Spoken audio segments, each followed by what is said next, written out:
ఈ నెల జనవరి 29వ తేదీన మౌని అమావాస్య వచ్చింది. దీన్ని చొలంగి అమావాస్య అని కూడా అంటారు. అన్ని అమావాస్యల కంటే ఈ చొలంగి అమావాస్య చాలా శక్తివంతమైనది. మన హిందూ పురాణాల ప్రకారం ఈ శక్తివంతమైన చొలంగి అమావాస్య రోజున కొన్ని శక్తివంతమైన పరిహారాలను పాటించడం ద్వారా ఎంతోమంది తమ జీవితంలో ధనవంతులు అయ్యారట. కాబట్టి మీరు కూడా మీ జీవితంలో గొప్ప స్థాయికి ఎదగాలంటే ఈ శక్తివంతమైన చొలంగి అమావాస్య నాడు కొన్ని పరిహారాలను పాటించి లక్ష్మీదేవి అనుగ్రహాన్ని పొందండి. సంవత్సరానికి ఒకసారి మాత్రమే చొలంగి అమావాస్య వస్తుంది. కాబట్టి ఈ అద్భుతమైన అవకాశాన్ని మాత్రం ఎవరూ మిస్ చేసుకోకండి. సో తప్పకుండా ఈ పరిహారాన్ని పాటించండి. ఈ శక్తివంతమైన చొలంగి అమావాస్య నాడు ఎలాంటి పరిహారాలను పాటించడం ద్వారా లక్ష్మీదేవి ఆశీర్వాదాన్ని సులభంగా పొందవచ్చు ఈ వీడియోలో తెలుసుకుందాం. ముందుగా ఈ వీడియోకి ఒక లైక్ కొట్టి మన ఛానల్ని సబ్స్క్రైబ్ చేసుకోండి. లైక్ కొట్టడం మాత్రం అస్సలు మర్చిపోకండి. వీడియోని మాత్రం ఎక్కడ కూడా స్కిప్ చేయకుండా లాస్ట్ వరకు చూడండి. అప్పుడే మేము చెప్పే విషయాలు మీకు పూర్తిగా అర్థమవుతుంది.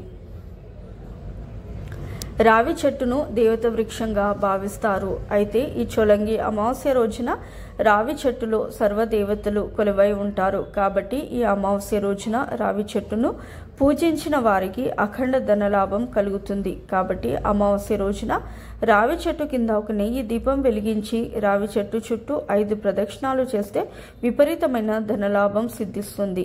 విష్ణుమూర్తి అనుగ్రహంతో జన్మజన్మల అదృష్టం కలుగుతుంది. ముఖ్యంగా ఈ అమావాస్య రోజున రావి చెట్టును ముట్టుకుంటే చాలు, మీ జాతకంలో ఉన్న దురదృష్టం మొత్తం తొలగిపోయి విపరీతమైన అదృష్టం కలిసి వస్తుంది. అంతటి శక్తి రావి చెట్టుకు ఉంటుంది. రావి చెట్టు నీడలో నిలబడిన సకల పాపాలన్నీ నశించిపోతాయి. కాబట్టి ఈ చొలంగి అమావాస్య రోజున ప్రతి ఒక్కరూ రావి చెట్టును ముట్టుకొని విష్ణుమూర్తి అనుగ్రహంతో అష్ట ఐశ్వర్యాలను పొందండి. ముఖ్యంగా ఈ అమావాస్య రోజున ప్రతి ఒక్కరూ ఖచ్చితంగా తలస్నానం చేయాలి. ఈ అమావాస్య రోజున తలస్నానం చేయకపోతే జీవితాంతం మిమ్మల్ని దరిద్రం వెంటాడుతుంది. కాబట్టి ప్రతి ఒక్కరూ తలస్నానం చేయండి. ఏ ఇంట్లో అయితే ఎల్లప్పుడూ కష్టాలు ఉంటాయో అలాంటి ఇళ్లలో దరిద్ర దేవత ఉందని అర్థం. కాబట్టి అమావాస్య రోజున ఉప్పు నీటితో ఇల్లంతా శుభ్రం చేసుకోండి. ఇలా చేయడం ద్వారా మీ ఇంట్లో ఉన్న దరిద్ర దేవత బయటకు వెళ్ళిపోయి మీ ఇంట్లో ధనలక్ష్మి అడుగు పెడుతుంది. ఊహించలేనంత ఐశ్వర్యాన్ని మీ ఇంటికి తీసుకొస్తుంది. ముఖ్యంగా ఈ చొలంగి అమావాస్య రోజున కాకికి ఆహారం పెడితే చాలా మంచిది. ముఖ్యంగా ఈ అమావాస్య రోజున ఇంటి ముందు పసుపు నీళ్లను చిలకరించండి. ఇలా చేయడం వల్ల 7 తరాల ఐశ్వర్యం మీ ఇంటికి లభిస్తుంది. అమావాస్య తిథి అంటేనే లక్ష్మీదేవికి చాలా ప్రీతికరమైనది. అందులోనూ చొలంగి అమావాస్య అంటే లక్ష్మీదేవికి ఇంకా ఇష్టమైన రోజు. కాబట్టి ఈ చొలంగి అమావాస్య నాడు ఆడవాళ్ళు ఉదయాన్నే తలస్నానం చేసి మీ పూజ గదిలో ఉన్న లక్ష్మీదేవి పటం ముందు దీపాన్ని వెలిగించి లక్ష్మీదేవికి నమస్కారం చేసుకోండి. అమావాస్య రోజున నెయ్యి దీపం వెలిగిస్తే లక్ష్మీదేవి ఆశీర్వాదం త్వరగా లభిస్తుంది. లక్ష్మీదేవి అనుగ్రహంతో ఇక ఇల్లంతా డబ్బుతో నిండిపోతుంది. జీవితంలో డబ్బు కొరత ఏర్పడదు. ప్రతి ఒక్కరికి నరదృష్టి తగులుతుంది. ఎదురింటి వారి కళ్ళు మన ఇంటి పైన ఉంటే మన కుటుంబంలో ఎన్నో కష్టాలు ఏర్పడతాయి. కాబట్టి ఈ చొలంగి అమావాస్య నాడు ఇంటి ముందు ఒక గుమ్మడికాయని కట్టుకోండి. గుమ్మడికాయ కట్టలేని వారు ఉప్పు పోసి దాన్ని మూటలాగా కట్టి ఇంటి గుమ్మానికి వేలాడదీయండి. ఇంటికున్న నరదృష్టి సమస్యలన్నీ తొలగిపోతాయి. అలాగే డబ్బు పరంగా బాగా కలిసి వస్తుంది.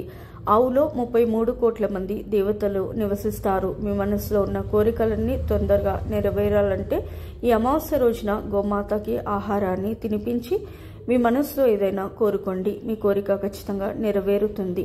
లక్ష్మీదేవికి ఎరుపు వస్త్రం అంటే చాలా ప్రీతికరమైనది. కాబట్టి అమావాస్య రోజున ఒక ఎరుపు రంగు వస్త్రాన్ని మీ పూజ గదిలో పెట్టి లక్ష్మీదేవికి నమస్కారం చేసుకొని ఆ వస్త్రాన్ని మీ బీరువాలో పెట్టుకోండి. ఇలా చేయడం వల్ల మీ ఇంటి ఆదాయం బాగా పెరుగుతుంది.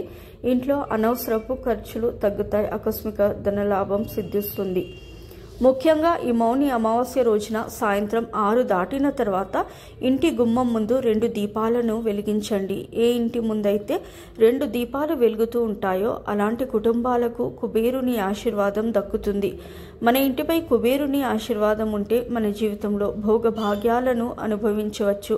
విపరీతమైన ధనలాభం పొందవచ్చు. అనారోగ్య సమస్యలతో బాధపడేవారు ఈ చొలంగి అమావాస్య నాడు ఎడమ కాలికి నల్ల దారాన్ని కట్టుకోండి. ముఖ్యంగా మీ ఇంట్లో ఉన్న చిన్న పిల్లలకు తప్పనిసరిగా నల్ల దారం కట్టండి. అనారోగ్య సమస్యలు రాకుండా మంచి ఆరోగ్యం కలుగుతుంది. ఈ అమావాస్య రోజున రాత్రి నిద్రపోయే ముందు మీ ఇల్లంతా సాంబ్రాణి పొగను వేయండి.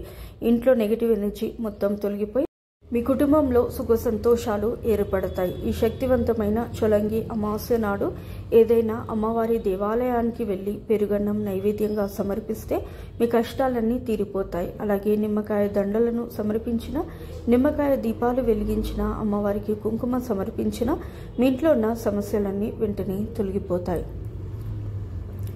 అమావాస్య నాడు గడ్డం తీసుకోవడం, జుట్టు కత్తిరించుకోవడం, గోళ్లు కత్తిరించడం వంటి పనులను అస్సలు చేయకూడదు.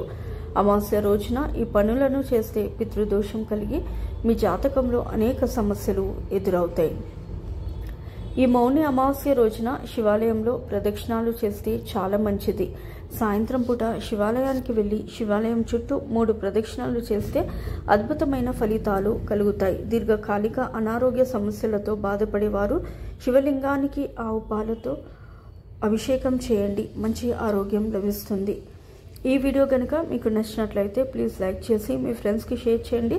అలాగే మా కొత్త వీడియోస్ మీకు వెంటనే చేరాలంటే మా ఛానల్ సబ్స్క్రైబ్ చేసుకొని పక్కనే ఉన్నటువంటి బెల్ ఐకాన్ని ప్రెస్ చేయండి. ధన్యవాదములు. సో ఇదండి వాటి వీడియో. రేపటి వీడియోలో మళ్ళీ కలుస్తాను. అంతవరకు సెలవు. నమస్కారము. సర్వేజన సుఖినో భవంతు. ఫస్ట్ టైం నా ఛానల్ చూసేవాళ్ళు దయచేసి లైక్ చేయండి, షేర్ చేయండి, అలాగే సబ్స్క్రైబ్ చేసుకోండి.